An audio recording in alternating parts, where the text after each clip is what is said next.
अस्सलाम वालेकुम स्टूडेंट्स। आज हम करेंगे मिस्टर चिप्स के चैप्टर नंबर 8 के question answer.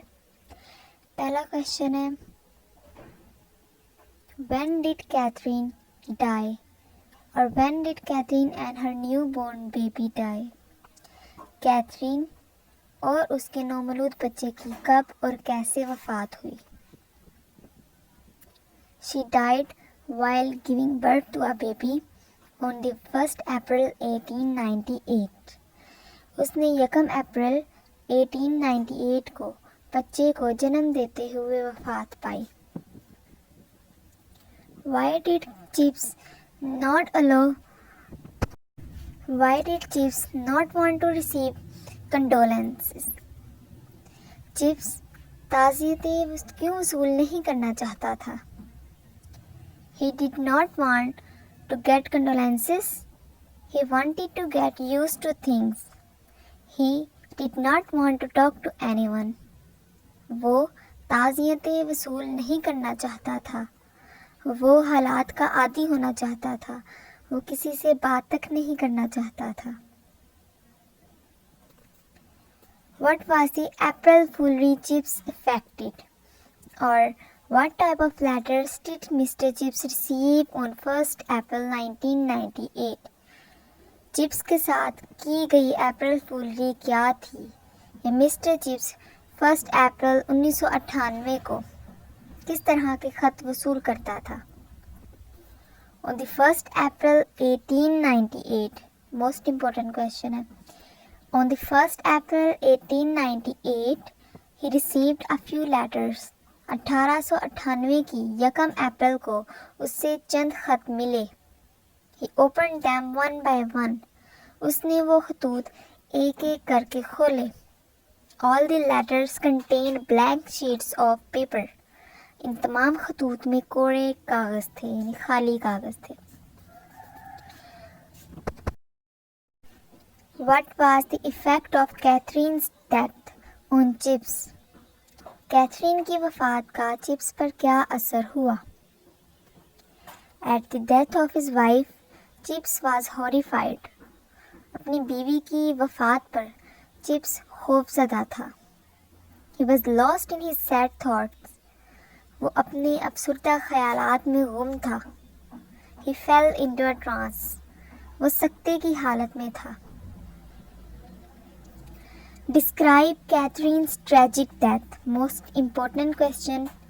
Describe Catherine's tragic death. Catherine की अलमनाक मौत बयान कीजिए। Catherine and her newborn baby died on 1st April 1898.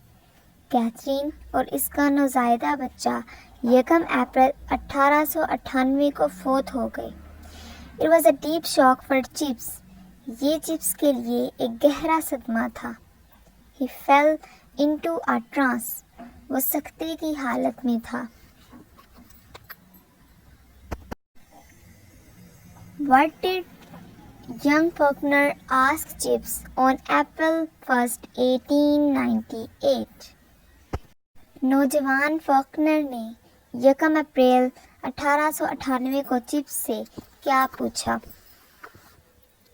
He asked if he might have the afternoon off and miss chapel too. Go to the station to receive the family. उसने पूछा कि क्या वो दोपहर की छुट्टी ले सकता है और चैपल भी याद कर सकता है।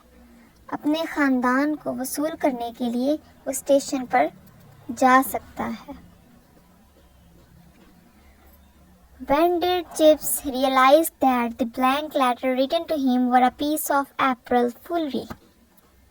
चिप्स को ये कब एहसास हुआ कि इसे लिखे गए खाली खत अप्रैल फूलरी का टुकड़ा थे या हिस्सा थे। It was after many days when Mr. Chips realized that it was a piece of April foolery because of the death of his beloved wife and newly born child. He could not realize it immediately. बहुत दिनों के बाद mister chips को मालूम हुआ कि अप्रैल फुलरी का एक हिस्सा है। अपनी प्यारी बीवी और नाजायदा बच्चे की मौत की वजह से उसे फौरी तौर पर इसका एहसास ना हो सका। What do you know about Faulkner? आप फॉकनर के बारे में क्या जानते हैं? Faulkner was a student at Brookfield who had met Mr. Chips on the day his wife died. He sought leave from Mr. Chips to receive his family at the station.